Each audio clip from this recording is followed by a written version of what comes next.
ကဲအားလုံးပဲကျွန်တော်တငယ်ချင်းနေမင်္ဂလာပါနော်ကျွန်တော်တို့အခုတွေ့ပြချင်တာတော့ကျွန်တော်တွေ့တဲ့ဒီ3မင်တစ်ဖြတ်ကျွန်တော်လက်ဆိုင်လေးကိုကျွန်တော်အခုထွက်မဲ့တရက်9လ2026ဒါကျွန်တော်တို့12ချင်းအတွက်ထွက်မဲ့လက်ဆိုင်လေးကိုကျွန်တော်ဒါရိုးရှင်းထွက်သွားတဲ့လက်ဆိုင်လေးကိုကျွန်တော်တငယ်ချင်းများကိုကျွန်တော်ချပြပေးမှာဖြစ်ပါတယ်ဟိုအရန်ရိုးရှင်းလွန်းလို့လေပြောလို့မရပါဘူး။ဘာလို့ဆိုချဲဆိုတာတော့ကျွန်တော်တို့အားလုံးသိတဲ့အတိုင်းကန်တရားပါပဲ။အဲ့တော့သူကလည်းလှည့်ထွက်တာကျွန်တော်တို့ကလည်းကျွန်တော်တို့တွေ့နေတဲ့လှည့်ထွက်ကြပြီးတော့ကဏ္ဍရွေးချယ်ကြတာပါပဲ။အဲ့တော့ဟိုကြောတငယ်ချင်းတွေကိုကျွန်တော်ပြရင်တဲ့3မိနစ်တစ်ဖြတ်လေးကတော့ကျွန်တော်တို့ဒီ9ခုနှစ်6နှစ်ကို963တစ်ဖြတ်866 3ည9သေးလေးတစ်ဖြတ်6တဲ့နှစ်3ည9 38တစ်ဖြတ်990တစ်ရှစ်လေးအခုထွက်မဲ့အချိန်ကြီးအတွက်ကျွန်တော်ဖမ်းမဲ့အဖြတ်ပါနော်အဲ့တော့တငယ်ချင်းများကိုဟိုကျွန်တော်ဒါလိုရင်းလေးပြရင်တော့ကျွန်တော်အခု line ထားတဲ့ကျွန်တော်တို့ဒီ965နှစ်9ဆိုတော့965ကျွန်တော်တို့ဘူးပေါ့နော်2ရ9ရဆိုတော့1အဲ့ဒါလေးကျွန်တော်တို့1ရပါတယ်ကျွန်တော်ပေါင်းချင်းကို1ယူလိုက်ပါတယ်ပြီးတော့နောက်တစ်ချက်တစ်ဖြတ်ကတော့ကျွန်တော်တို့ဒီ3မှန်တစ်ဖြတ်ဆိုတော့ကျွန်တော်ဒီ8ရယ်3ညရယ်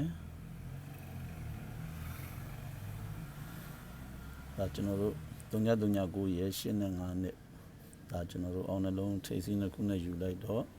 ကျွန်တော်တို့895 3ညနှလုံးကတော့ဘူး895ဆိုတော့ဒါကျွန်တော်တို့2ရပါတယ်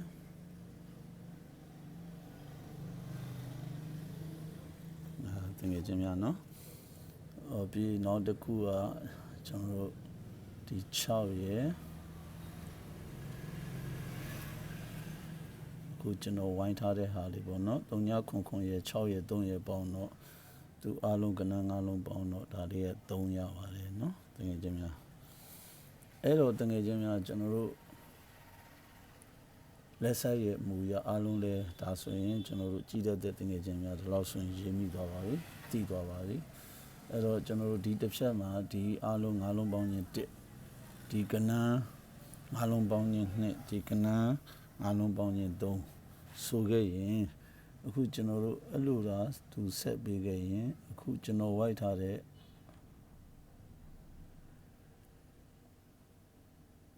ဒါကျွန်တော်တို့ကဏ္ဍ9လုံးပေါင်းခြင်းအားလုံးပေါင်းခြင်း4ဖြစ်ဖို့အတွက်ဆိုရင်ဒါကျွန်တော်တို့9ရ8ရ5တင်းနဲ့ဆို6ဒါနဲ့ဆိုတော့4သူကပူဖြစ်နေအဲ့တော့ဒီကဏ္ဍ9လုံးပေါင်းခြင်း4ဖြစ်ဖို့ဆိုရင်ကျွန်တော်တို့က4ထိပ်လေးထည့်ရမှာဖြစ်ပါတယ်ကျွန်တော်ကအထိုင်အညီလေးနဲ့ရထားလို့တငယ်ချင်းများကိုချပြတာဖြစ်ပါတယ်အကွက်လေးကလည်းနည်းလို့ပါကန်တရားဆိုတော့ကျွန်တော်တို့အကွက်လေးနည်းနည်းလေးထိုးကြည့်တော့ပေါက်သွားလို့တငယ်ချင်းများအဆင်ပြေကြပါစေဆိုတဲ့စန္ဒာလေးနဲ့ကျွန်တော်တင်ပြပေးတာဖြစ်ပါတယ်။နောက်တစ်ခုကလည်းတကယ်ချင်းများဒီကျွန်တော်တို့9ရယ်3ရယ်เนาะတကယ်ချင်း9ရယ်3ရယ်ပေါင်းတော့ခုနလိုပါပဲ2ကျွန်တော်ယူလိုက်ပါတယ်9နဲ့3နဲ့ပေါင်းတော့2နောက်3မိနစ်တစ်ဖြတ်ကဒါက9နဲ့4နဲ့ပေါင်းတော့ကျွန်တော်တို့3ယူပါတယ်အဲ့ဒီတိုင်းပဲနောက်3မိနစ်တစ်ဖြတ်ကကျွန်တော်တို့9နဲ့9နဲ့ပေါင်းတော့ကျွန်တော်တို့4ယူလိုက်ပါတယ်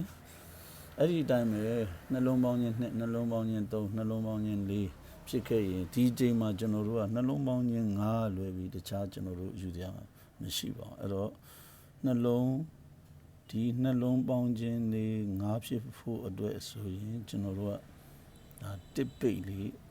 အော်တိုထည့်ရမှာဖြစ်ပါတယ်เนาะကျွန်တော်တင်ငယ်ချင်းများအားလုံးရှင်းပါပါเนาะရန်ရိုးရှင်းပါတယ်ပြီးတော့နောက်တစ်ချက်ကကျွန်တော်ခါးထိုင်လေးကျွန်တော်တို့လိုနေပါပြီအခုဟာဆိုရင်ကျွန်တော်တို့4ထိပ်တစ်ပိတ်ရနေပါပြီခါးထိုင်လေးတစ်ခုလိုနေတာပါအဲ့တော့ခါးထိုင်လေးရောတော့ကျွန်တော်ဒီလိုလေးကျွန်တော်ဖန်ထားပါတယ်ကျွန်တော်တင်ငယ်ချင်းများဒီနှစ်ခုပေါင်းလိုက်ရင်ကျွန်တော်တို့ဒီခွန်ရယ်ကျွန်တော်တို့2ရယ်ခွန်နဲ့2နဲ့ပေါင်းတော့ကျွန်တော်တို့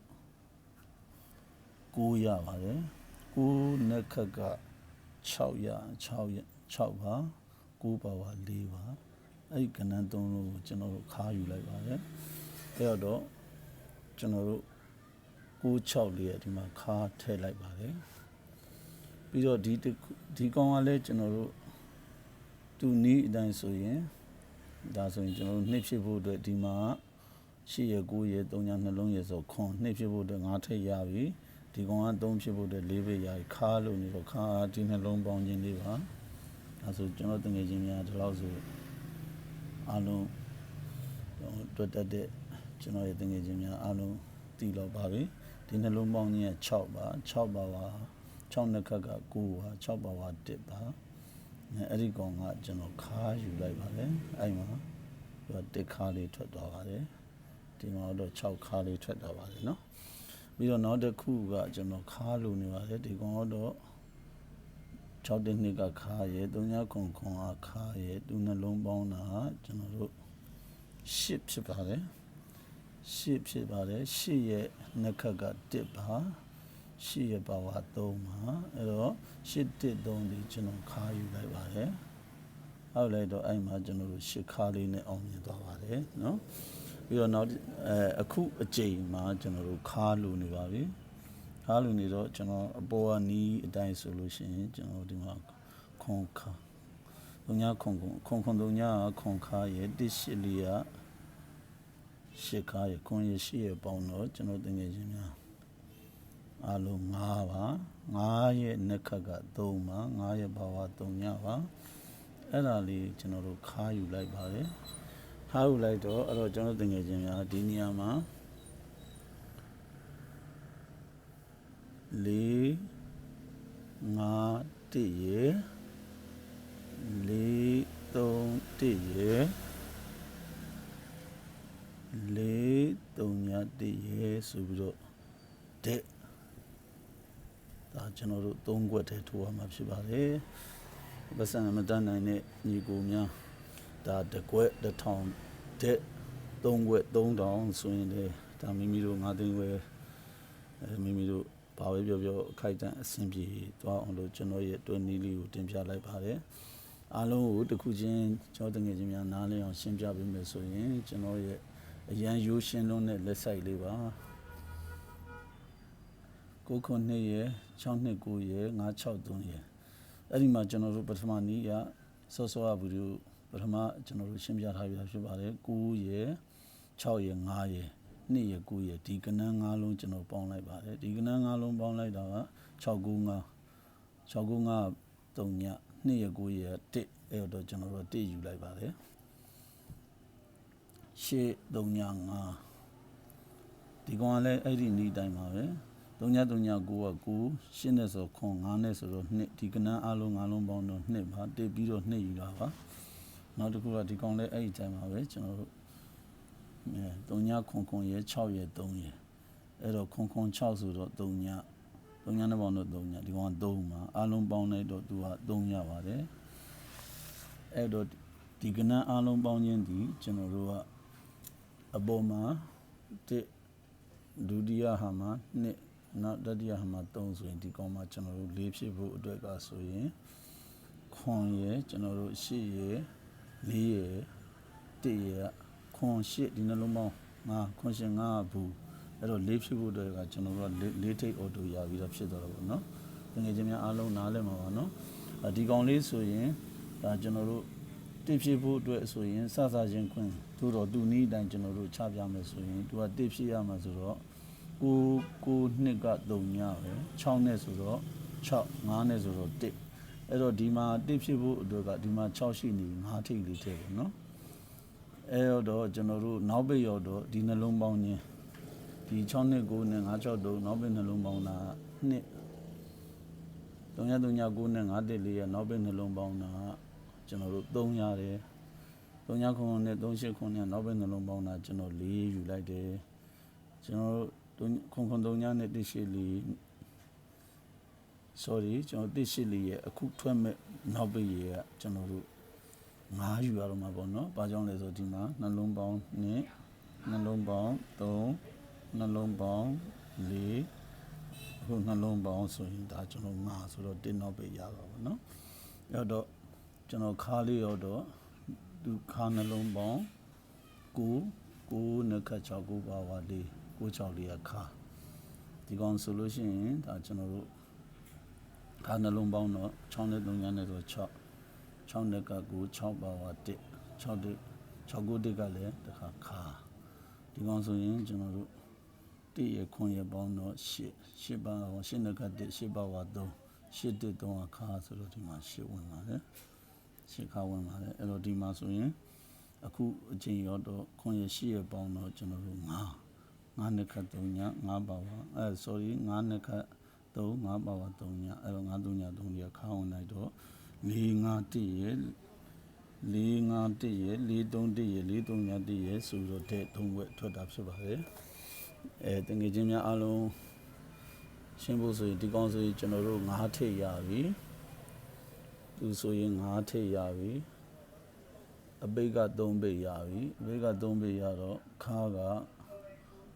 9 9 3တကွက်ရယ်9 6 3တကွက်ရယ်9 4 3ကျွန်တော်တို့တကွက်ရယ်เนาะအဲ့တော့ဒီမှာကျွန်တော်တို့9 6 3ဆိုတဲ့တကွက်ထွက်သွားပါတယ်เนาะငယ်ချင်းများနောက်တစ်ခုအဲ့နီးတိုင်ယူမယ်ဆိုရင်ဒီကောင်ကကျွန်တော်9ထိပ်ဒီကောင်က4ပိတ်